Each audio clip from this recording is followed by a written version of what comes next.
welcome back. Hope you're all doing well. If you are new, welcome to my true crime channel where we discuss wrong-uns of all kinds from all over the world. And today's case is beyond belief. Just when you think it can't get any worse, it does. Pure evil is at the heart of this case, and if you think you've got a complex relationship with your family, wait until you meet this one. Today's case takes place in Dundee in June of 1948 with the birth of Robert Francis Mone. Robert's father was Robert Mone Sr. and his mother is unknown to us, at least. She left the family home very shortly after Robert was born, and Robert had two sisters as well. For the purposes of this video, we'll call Robert Jr. Robert and Robert Sr. Sonny, who did go by that name. And Robert didn't have a good start in life. His mother walked out on him virtually as soon as he was born, and his father Sonny was a disgusting excuse for a human being. Sonny drank a lot and he was an extremely violent man who used his fists instead of his words, even on his own children. He was an extremely vicious man who took pleasure in making everyone's lives a misery. And the absolute abject misery of Robert's home life didn't stop there, because an older neighbour would regularly abuse Robert. So between that and his home life, this child never knew love or safety. Robert, when he came of age, attended St John's Secondary School. Now, Robert struggled at school, given his horrific home life. He didn't make friends very well either, and he struggled socially. He struggled so much at school that his teacher described him as a live hand grenade waiting to go off. They didn't know what he was going to do next or how he was going to react at any given moment. They said he was virtually unteachable. But that's not to say that Robert wasn't a clever young man. He'd just gone through so much at the hands of multiple horrific men that he probably didn't even know how to harness that intelligence and didn't know how to interact with others without being violent and hatred being involved. After getting into various scrapes and violent outbursts, Robert was expelled and sent to a school in London, but he didn't cope much better there. Finally, aged 18, Robert left school and, in hope to get something positive out of his life, he joined the army. The army can often give lost souls a surrounding that is structured with a focus on routine and discipline, but sadly with Robert, it didn't help much. Robert was posted to Germany and immediately got off on the wrong foot with his fellow soldiers. They just didn't like him. He struggled to fit in, he drank a lot, and his behaviour made him unwanted and very disliked. So he was not doing well in the army at all, to the point where he was meant to go to Libya on a posting with the rest of the men, but just before leaving, Robert was told that he needed to go to London for retraining, and was in fact being moved elsewhere altogether on a permanent basis. Robert was not happy about this at all. He felt like he didn't need more training. He'd given his all to the army, and for them to treat him like this felt unfair. So the year now is 1967 and Robert arrives in London. He's already decided he has no intention of going back to the army. Instead, Robert has gone to a gun shop. He buys a gun and he takes it back with him to his place of birth, Dundee, where he finds a cheap hotel room and buys a lot of alcohol. He drinks first thing on a morning and spends his days wandering around the local area. Nothing in particular to do, just hanging out now that he is effectively unemployed. And Robert is spiralling further and further. He's drinking excessive amounts of alcohol and his mind is racing with anger over how awful his life has been. The fact that he was expelled from school, how he's been treated by the army, and this descends into a real hatred of those who have, in his mind, got him to this incredibly low point. He's in this bedsit hotel with only a gun, various prescription medications for severe depression and alcohol for company. It's at this point on Halloween night in 1967, Robert tries to take his own life, but his attempt fails and he is just extremely ill for the night in his hotel room as a result. Then somehow, perhaps as a response to his failed attempt at ending his life, Robert manages to pull himself round. He sobers up and thinks, I need to put this right. I need to go back to the army, tell them I went AWOL and take whatever punishment they give to me to get back on track. And that's exactly what he sets out to do when he leaves his hotel room and goes out into the pouring rain to hail a taxi. So Robert is waiting outside of his hotel for a taxi to come by, but none show up. And this is really starting to irritate him. He's trying to do the right thing, but he's soaked through, and yet again life is making things as hard as possible for him. He looks up and sees his old school across the road from him, St. John's School, the people who expelled him as a child, and he hates them for it. Just like he hates his dad and he hates the army, and his rage is building and building, being stood out there in the pouring rain across from his former school with no taxi is making him more and more furious. And something switches in Robert. He walks back into the hotel, gets changed into his army uniform, picks up his gun, leaves the hotel and runs across the road. Robert, on the 1st of November 1967, enters St. John's School and makes his way into the first classroom he sees on the top floor. It's empty. The second class he finds is not. This class is full. It has Nanette Hansen teaching needlework to her 13 young female students. Nanette Hansen was from Yorkshire originally and only 6 months before had moved to Dundee and started working at St. John's School.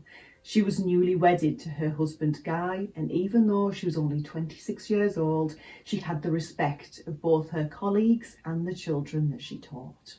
Nanette's class was the class that 19-year-old Robert Mone walked into dressed in full army uniform, carrying a shotgun.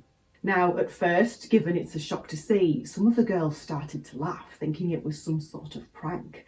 This just sparked Robert's fury even more, and he fires his gun into a glass door. For the first time ever, Robert feels like he is in control. He's got all of the power and he intends to use that power to wreak revenge on a school that he despises. Of course, the girls and Nanette are absolutely terrified, but Robert tells them to shut up or they'll get a bullet to their head.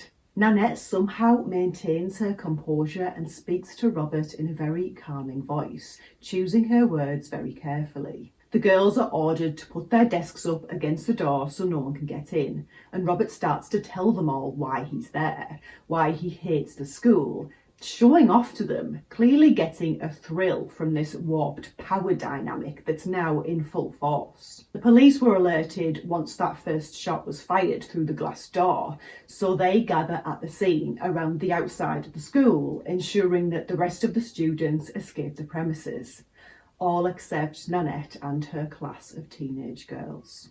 Whilst in the classroom, Robert assaults 3 of the girls, telling them that if they do not comply, they will be shot in the head. During this utterly horrific scene, Nanette, for 2 hours, tries to get Robert to let the girls go and use her as a hostage, which is incredibly brave, but he refuses and continues his reign of terror. That is until police enter the school and start negotiations with him. Robert requests that an old girlfriend of his named Marion Young comes to see him, which she does. How terrifying must that have been for Marion to walk into that classroom knowing what this psychopath has already done? But she goes in, and with the help of Nanette, they eventually manage to talk Robert into letting the girls go. As the girls leave the room along with Marion and Nanette, Robert calls out to Nanette before she can leave. He asks her to pull the curtains so that the police snipers cannot get to him through the windows, which she does. In actual fact, there were police snipers there, and this whole time there were moments when they had a clear shot on Robert, but for reasons still unknown to this day, they were told not to fire. So Nanette closes the curtains, and when she's finished, Robert shoots her in the back. Nanette isn't killed instantly, but she is very badly wounded. After shooting Nanette, Robert becomes extremely calm and simply puts his gun on the desk, sits down and waits, allowing police to come into the classroom and arrest a motionless Robert Mone. It's as if once that shot was fired, that switch in Robert's head had moved again and the rage was gone. Nanette was taken to hospital in an extremely bad condition, and her husband Guy was there at her bedside. Nanette died as a result of her injuries, along with her 6-month-old unborn child. Just utterly heartbreaking. The girls were also taken to hospital and most were physically unharmed, but the psychological damage will have no doubt been immense, especially finding out that their saviour, Nanette, has passed away. Robert is taken to a secure unit and is diagnosed with schizophrenia, but doctors today, over 5 decades later, believe that that diagnosis probably wouldn't be the same today, that there would be more factors at play and a different diagnosis altogether would be given. It's also speculated that more happened at that school when Robert was a student there, aside from him just being expelled, to make him so intent on wreaking revenge, and I think there might be something to that. In January 1968, Robert is found unfit to stand trial due to reasons of insanity, and so instead of being put on trial for assaulting the girls and the murder of Nanette, he's sent by the judge to the State Hospital for Scotland and Northern Ireland in Carstairs, which is known to most as just Carstairs, and he is told he must stay there indefinitely. Robert, who by this point really isn't interested in what happens to him, just looks at the judge and says with a smile, "Good for you." So Robert remains in Carstairs, locked away from the general public, and there he stays. He finally starts to use his intellect to study. He gets 3 A-levels and commences a degree. He joins the drama group and writes a play that is celebrated by peers who are actually in the industry in the outside world. He even helps other patients study for their qualifications and comes to terms with his own sexuality, which is that he is a gay man and he's okay with that. He's doing well, for a while at least. Because this, sadly, is not the end of the story. Not even close. It's now 1970, 2 years after Robert has been put away, and a man named Thomas McCulloch shoots 2 staff at a hotel over an argument about a bread roll. He receives the diagnosis of incurable psychopath and, just like Robert, is sent to Carstairs indefinitely. Now, if there's 2 people you really don't want to meet, it's these 2. But they do. And over the next 6 years, Robert becomes obsessed with Thomas, who is 2 years younger than Robert, and the feeling is mutual, and they begin a passionate affair. And they're together every single day. It's said that Thomas was more in control of this relationship than Robert. He was apparently known to be sneaky, easily able to manipulate people, and not just the other patients either, the staff too. 1976 rolls around and the pair have decided they no longer wish to be incarcerated. They want to be together, but on the outside world, and they spend 6 months hatching a plan. Now, as we know, Robert is part of a drama club, and so Thomas joins too. Not because he's interested in drama, but because it gives him a great opportunity. Thomas joins as a set designer and creator. He has a background in painting and decorating, so he's perfect for the role. But he has no intention of making any props or any sets. Instead, he starts to put together a full set of tools and weapons for the pair of them to use when they make their great escape. And when not working on them, he hides them behind a fake wall in a cupboard. Thomas makes 2 garrotes, multiple knives and a rope ladder. They make use of the costumes, swiping the fake beards and moustaches and any uniforms they can get their hands on. They take a torch and they even fake identity cards. They nick £25 from their fellow inmates just before they're set to make their great escape. They go to their drama group one last time on November 30th, 1976. After the session is over, they conceal their weapons inside their jackets and at 6 p.m, they go for broke. Thomas and Robert walk into the social club within Carstairs, where there's just 2 men in there, a fellow patient, 40-year-old Ian Simpson, and a nursing officer, 46-year-old Neil McLellan. Thomas immediately throws paint stripper into Ian Simpson's eyes, and Robert does the same thing to Neil McLellan. Now, the plan here was to hurt them enough so that the pair could tie them up and fling them in a cupboard, but it doesn't happen like that. Neil and Ian fight back, so the men retaliate, using their weapons to kill the 2 men, with Thomas taking it the extra mile and only stopping when they are completely unrecognisable. It won't be until an hour later that they are both found with no hope of being saved. Thomas made sure of that and revelled in it. Meanwhile, Robert and Thomas have made it outside. They've used their rope ladder to scale a barbed wire fence, and now these two complete maniacs are on the loose. But their ingenious plan didn't stop at the escape. This is when the pair use their drama skills to perform the second act. Robert walks into the middle of the road and he lays down on the floor in wait, as though he's been injured. Meanwhile, Thomas uses their stolen torch to wave down a vehicle. A man named Robert MacLeod stops his car to tend to what he assumes is a seriously injured man in the road and his friend. But before Robert and Thomas can move, a police car pulls up. PC John Giles and PC George Taylor get out of the car and walk over. Robert springs up off the floor and he and Thomas go at the two policemen, attacking them with axes and knives. Whilst this is happening, a very shocked Robert MacLeod, the man who pulled over, jumps back in his car and speeds off to let the Carstairs security know just who has escaped their facility. Both policemen sustain horrific injuries. PC Giles survives, but 27-year-old PC George Taylor dies shortly after the attack. Robert and Thomas steal the police car and drive at top speed away from the scene. They don't get far before the car veers off onto an embankment and Robert ends up on the floor unconscious outside of the car. Whilst Robert has been unconscious, Thomas has stopped two men in a van, William Lennon and Jack McElroy. They've got out to help and both Thomas and the now conscious Robert stab them and push them back into the van and drive away. But the same thing happens again and Thomas crashes this vehicle shortly after setting off. They abandon the van and continue their escape on foot. Luckily, Jack and William survive their terrible injuries. Robert and Thomas make their way on foot to a farmhouse and they barge in through the front door, bearing in mind they will have been covered in blood. A family with 4 children is in this house and these two horrifying creatures are now in their front room screaming for them to hand over the keys to their car.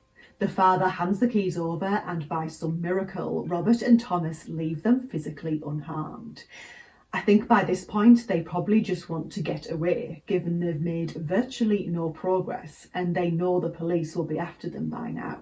And they are. Police are in the process of finding either dead bodies or seriously injured men as they follow this horrific trail that Robert and Thomas are leaving. And they've also worked out which car they're travelling in. The car is spotted on the A74 and the police head out after them, and a car chase ensues for some time. Eventually, a police van rams the car and sends it veering off into a fence where it comes to a standstill. Robert and Thomas get out and try to get into another vehicle, but 3 police officers grab them. Thomas tries to stab the officers, but luckily they overpower him. These officers were unarmed, so what they did was extremely brave. It was only after this that armed police came along and took Robert and Thomas away. 3 months later, in February 1977, Thomas and Robert are up in court after being found sane, therefore eligible to be tried for murder, which begs the question, why were they even at Carstairs to begin with? The pair are sentenced to life, and in this case, life means life. They are told to remain behind bars until they die, which was legal history in Scotland at the time. Thomas is sent to Peterhead Prison and Robert is sent to Perth Prison as Category A offenders. And Carstairs are told to up their game and improve their subpar security measures before anyone else gets out. After such a whirlwind of terror and the two being sent to prison for life, you'd think, or hope, that that's the end of the story, but even more evil lurks just around the corner, and it goes by the name of Sonny Mone, Robert Mone's father. Now, as we know from Robert's childhood, Sonny was a terrible father. He had an addiction to alcohol and was a savage, violent man. But Sonny wasn't just a terrible father, he was a terrible person in general. He was very young when he started to break the law, first with small offences and moving on to more serious offences, which usually involved violence. Sonny wasn't the biggest man in the room, but he was the most vicious. He loved to goad people enough to get them to fight him, and it wasn't just men he used his fists on either. Sonny liked to attack women and men who were ideally smaller than him, exerting control at every opportunity, just a pure cretin through and through. The definition of a wrong'un. And Sonny's body reflected on the outside the badness that was on the inside. He had IHS tattooed across his chest, meaning in his service, and by he meant the devil. He also had TNT tattooed on his nether regions, which he liked to show off at every opportunity. Sonny was desperate to be the big man gangster, so he thought if he had these kind of messages all over his body, it would cement his tough guy image. But really, he was just hated by everyone who knew him, detested rather than feared because of his arrogance and bullying nature. Sonny would spend a lot of time in the pub where he would boast about his proudest moments as a father. Those moments being the time his son Robert killed a pregnant woman and the time he escaped a secure unit and helped murder innocent men. Robert was famous for his crimes and Sonny revelled in it. He didn't even call his son Robert. He now called him the Carstairs Killer, and it was Sonny's greatest ambition to be in prison alongside his son, but ideally to be even more famous than Robert. Sonny's all-time dream was to be a bigger and better villain than his son. I did say he was a cretin. Robert would send Sonny letters. Now he had his father's approval, but one thing he sent in particular was a ring. Now, Robert had to surrender his personal belongings on the inside, and he wanted this ring to be looked after, so he gifted it to Sonny. And as Sonny would boast about his son, he would show off this ring, which was a silver band with a large jade stone. It was his treasured gift from the Carstairs Killer, who was wearing that very ring when he committed murder. It was to Sonny a trophy, a ring to be worn when committing terrible crimes. Sonny became jealous of Robert, who was now famous, especially in the local area, and he wanted a piece of that action. He wanted to be more famous than Robert and more feared by the general public. He was becoming competitive with his son, and he wanted to outdo him. And so, on the 29th of December 1978, whilst in the pub, Sonny got a pen and paper and wrote down how many people Robert had killed, and he decided that he wanted to either kill the same amount or ideally more. For the first time in Sonny's life, he had an ambition, albeit an utterly psychotic one. Sonny thought to himself, who can I kill that I know that's easy and nearby? He thought about it for a while, and that's how he selected his victims. Sonny decided that women would be easier to kill, so he headed over to a block of flats known as the Grey Memorial House, known to the locals as No Man's Land because only single women were allowed to rent the flats there, and he let himself in. It's a few days later now, in early January 1979, and police receive a phone call about a missing person, a 78-year-old woman named Agnes Waugh. She hasn't been seen for a few days and neighbours are worried. She isn't a very healthy or mobile woman, so it's unlikely she would have gone anywhere of her own accord for this long. So police go to where Agnes lives, the Grey Memorial House, No Man's Land, but she's not there. So they make their way around the other flats, but she's not in any of those either. There's just one flat left that no one is answering the door, and something just seems wrong. So they break in and they are immediately overpowered by a stench. They walk into the flat and find 3 women, all dead. One is laid on a bed and the 2 others are sitting in armchairs. All 3 have clearly been deceased for a few days. 2 of the women in the armchairs are older women. They've been beaten badly and have been strangled with a stocking around each of their necks. They are also tied to the chairs by their wrists and ankles with plastic bags. These 2 women are 78-year-old Agnes Waugh and 70-year-old Jane Simpson.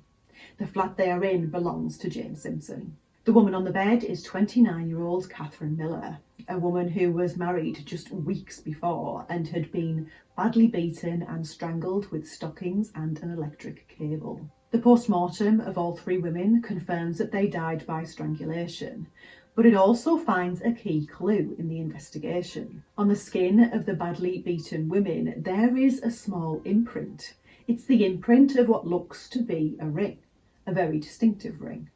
And so police start to question everyone in the local area looking for this 3-time strangler who is still out there and extremely dangerous. It doesn't take long before they pull the nephew of one of the victims in for questioning, one Sonny Mone. Yes, Agnes Waugh was Sonny Mone's elderly aunt. Sonny admits to being in Jane Simpson's flat on the 29th of December, but says that he was with another man who knew the 3 women and regularly drank with them. When the drinks ran out, Sonny claims he left the flat to get some more, except the man he was with, nicknamed Billy Rebel, tells the exact same story, that it was he who left the house to get more alcohol. But Billy Rebel claims that he never went back to the flat. It was a weird atmosphere and he didn't like it. He felt uncomfortable and he wanted to spend the money they'd given him for drink to go and place some bets. Police checked the betting shop and sure enough, Billy Rebel had gone there and spent the alcohol money. Then he was spotted out and about for the rest of the afternoon by witnesses. So that means Sonny is lying. And Sonny is typical Sonny. He doesn't admit to the killings, but he doesn't deny them either. He's too busy, as usual, showing off and loving the attention, hinting that he knows something about the murders, but not giving away what, and constantly changing the subject to talk about his pride for his son, the Carstairs killer. He tells police he wants to be next to his son in prison so that he can take care of him, making sure he gets all the drugs and alcohol he wants. Contender for Father of the Year right there. Police know he's a very strong suspect in this case, but there's no sign of the ring on Sonny. They search every house connected to Sonny, but they can't find it anywhere. As much as there's not a ton of evidence, it's agreed that there is sufficient to warrant an arrest. So the police hotfoot it over to arrest Sonny, who's out and about, completely unbothered that he's under suspicion for a triple murder. They find him and arrest him just 3 weeks after the murders, and Sonny is wearing the ring. Police compare the ring to the imprint on the 3 women's faces, and it is a perfect match. There is also traces of blood on the ring that match the women. This is crucial evidence in this case, and they use it when Sonny stands trial in June 1979 for the murders of his own Auntie Aggie, Catherine Miller and Jane Simpson. Sonny is, of course, found guilty. It takes virtually no time for the jury to convict him. He can't help but shout out to the judge when he sentences him to life with a minimum of 15 years. Sonny says, "Would you mind backdating it?" He also kicks off when he's taken away, struggling with the officers and shouting for them to take their hands off him. So Sonny is taken away to prison, and even in prison he manages to maintain his lifelong reign of terror, looking for the younger, smaller men and assaulting them, using them for whatever perverted needs he has at the time. No matter where he goes, he makes people's lives a misery, as arrogant, violent and evil as ever. But in January 1983, Sonny gets his comeuppance when a fellow inmate approaches him in a workshop and stabs him to death, later referring to him as probably the most obnoxious person in the country. No one misses Sonny Mone when he's gone, and why on earth would they? He also never got what he wanted, to be in prison with his son. He was kept well away from Robert, and that is probably a very good thing. As for Thomas and Robert, well, this probably won't go the way you're expecting either, but what has in this case so far. In 2002, under the European Convention of Human Rights, Thomas and Robert had their sentences reviewed. Thomas, who became a trained counsellor for fellow inmates, was moved to an open prison, prepared gradually for the outside world, and he was released in 2011.